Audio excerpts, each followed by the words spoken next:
Mudando de assunto agora, mas continuando no mesmo pano de fundo, que é filosofia política, que é filosofia social, tem um autor aqui da teoria crítica mais para o período contemporâneo, da última leva aí de pensadores, que é o Honneth, né?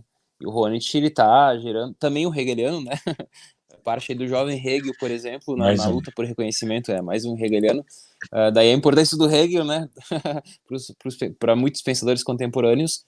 Mas o Honneth, ele tá, a partir da obra dele, gerando assim, muitos debates importantíssimos para a filosofia política, para a ética, para a filosofia social, enfim. Bom, do Honneth, o que poderíamos falar de forma mais introdutória? De pressupostos básicos, enfim.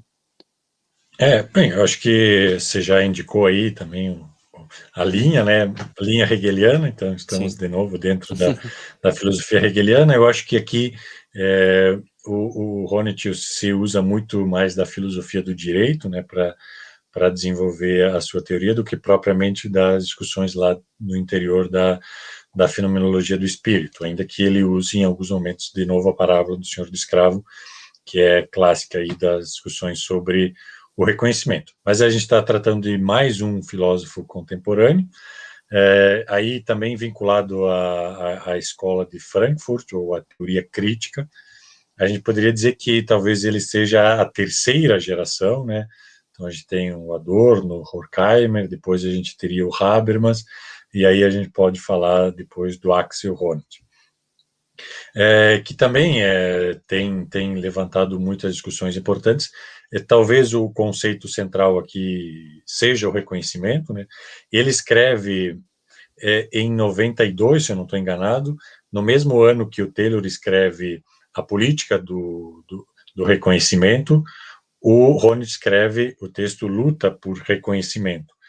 Então, os dois dentro da esteira hegeliana, mas com vieses um pouco diferentes, né? O Taylor, então, caminhando para discussões mais multiculturais, né, pensando a importância das culturas, também para a formação individual, e aí a gente fala de reconhecimento tanto do indivíduo quanto dos grupos culturais, e o Honneth mais estreitamente vinculado à questão do reconhecimento individual. E no texto Luta por Reconhecimento também tem muitas relações com a psicologia. Então aí ele se usa dos textos do George Herbert Mead para fazer essa vinculação entre filosofia e psicologia, mostrando também aí como o indivíduo tem uma necessidade de reconhecimento. E esse reconhecimento ele não é alcançado assim simplesmente de uma maneira, eu vou usar aqui o termo pacífica. Não é assim algo bonitinho que a gente vai dizer, não, então agora eu te reconheço, tu me reconhece, ponto final. É uma luta, né? Amigos. Exatamente, amigos, e vamos adiante. Não, não é assim que a gente se relaciona. Os conflitos fazem parte das relações de reconhecimento, né? Tanto que ele vai usar, né, como subtítulo, né, a gramática moral dos conflitos sociais, exatamente para dizer que o reconhecimento é uma luta que nós travamos entre indivíduos, no sentido de que eu vou me apresentar de uma certa forma, você me compreende de outra, e aí a gente vai negociando para construir essas identidades, né? Fazendo aí o vínculo com o Hegel, ele vai usar das três esferas, né? A família, a sociedade civil e o Estado. Então, dentro da família, são as relações amorosas, né, do indivíduo que se coloca primeiro na relação com a mãe. É uma relação que também tem algum conflito, né? Lá pelas tantas, a mãe vai querer se distanciar um pouquinho, dizer, não, eu sou um indivíduo, você é outro indivíduo. Então, há também uma luta aqui sendo travada, né? Mas é o reconhecimento no nível do amor. Quando a gente fala da sociedade civil, é o reconhecimento nos termos da igualdade, né? Nós nos reconhecemos enquanto indivíduos portadores dos mesmos direitos, com a mesma dignidade. Isso também não é uma coisa que é construída bonitinha nas sociedades. Quando a gente vai pensar, bom, como é que nós chegamos na ideia de igualdade, né? Foram muitos conflitos, muitas Sim. revoltas, revoluções, para a gente conseguir consolidar a ideia de igualdade. E quando a gente fala na relação do Estado, é a ideia de estima social, né? Então, sim, nós nos reconhecemos enquanto iguais, mas eu tenho características que são peculiares, eu tenho contribuições que podem ser especificamente minhas. Então, aqui a ideia também da estima social, aquilo que o indivíduo faz para contribuir para o bom andamento do lugar onde ele vive, da sociedade onde ele está presente, né? Então, aqui é também o reconhecimento daquilo que o indivíduo particularmente apresenta para o lugar onde ele vive, né? Para a sociedade Sim. onde ele está inserido, né? E aí o Rony escreve em 92 Luta por Reconhecimento, e agora, já no século XXI, ele vai escrever O Direito da Liberdade, né, que é também uma tentativa de atualizar aquelas ideias que ele escreveu lá na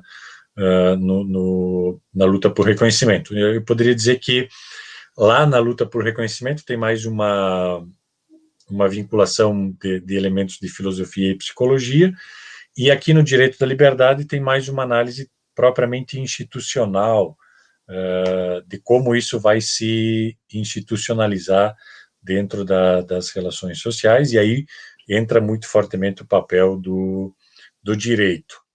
Como o direito seria aquele elemento que faz a mediação entre aquilo que é aspectos familiares, né, mais restritos, né, e aquilo que também são elementos mais gerais na vivência dentro dos estados contemporâneos.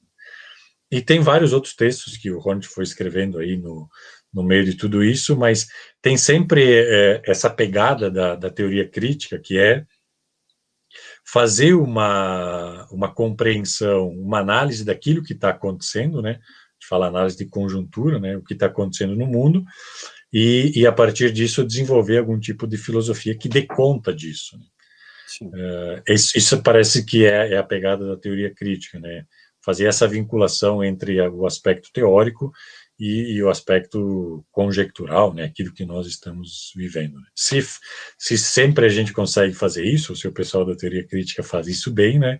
A gente pode também colocar aí em questão. Sim, é por isso mesmo que há tanto questionamento e crítica em relação à teoria crítica, por exemplo, né? Porque há tanto um debate em torno de que algumas áreas da filosofia acabam gerando mais isso, né?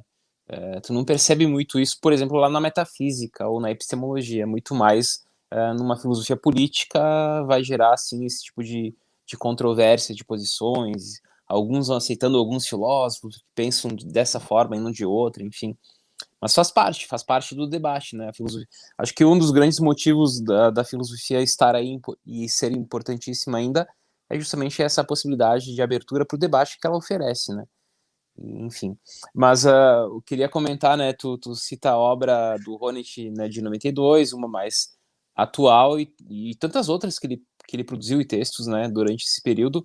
Mas quando tu pega um pensador que está vivo ou algum pensador clássico, né, que já faleceu, tu pega a obra completa dele e tu consegue entender melhor o pensamento como um todo, né, porque muitas vezes lá numa obra e tu lê apenas uma luta por reconhecimento, tu não pega vários elementos que esse filósofo, enfim, esse teórico está defendendo mais pro período dele na velhice ou no período maduro dele, enfim, né. Isso aconteceu o Hegel, né, o jovem Hegel, Hegel maduro, né, já que estamos fazendo menção aqui ao mais um hegeliano, né, então tem muito disso na Aí, filosofia. sim, aí quando a gente está trabalhando com o filósofo vivo, né, tem o risco de daqui a pouco ter mais uma reviravolta e a gente Ele mudar, uhum. ter que dar conta também dessas compreensões, né? Então, é, tem essa pegada, né, da gente estar discutindo um tema que a gente consegue enxergar também a concretude dele, né? Mas tem também isso, né, de as coisas estarem sempre mudando e aí também o teórico ter que dar conta dessas mudanças, né? Exato, porque está Então, acontecendo, né, então não é nada simples, não isso é uma análise do passado, né, mas é algo que está ocorrendo agora e tu tem que dar conta desses elementos novos que surgem o tempo todo. e aí, se às vezes você acaba discordando da forma como ele está lendo fazendo análise da conjuntura da realidade, aí também você vai ter algum tipo de dificuldade para aceitar aquilo que teoricamente ele está apresentando, né? Então parece que aí a gente tem um pacote, né, de mais ou menos uma forma de entender o mundo, e aí essa forma de entender o mundo vai gerar reflexões também vinculadas a ela, né? Não tem como fazer essa separação total, né?